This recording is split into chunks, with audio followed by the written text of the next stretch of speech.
Welcome to Sweet Life Beat Life. We hope this video helps. You'll start by opening Windows settings with Windows plus I so you can change resolution precisely.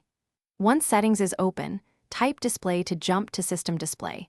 This saves time versus clicking. Make sure you navigate with tab and arrow keys until scale and layout is focused. Now press enter to open resolution choices.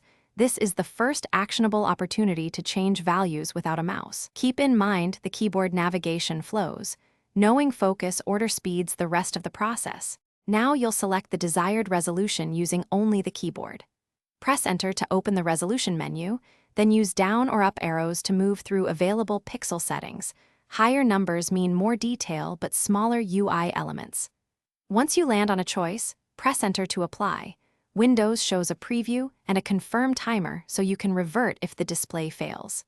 If you need a standard ratio, pick the one matching your monitor's native aspect ratio for best clarity and fewer scaling issues. Finish by confirming the change. Tab until the keep/revert options are highlighted, then press enter to keep the new resolution. If the screen goes blank or is unreadable, do not panic. Windows auto-reverts after the preview timer. You can also press ESC or wait to restore the previous setting. If problems persist, boot into safe mode or connect an external display to reset resolution safely.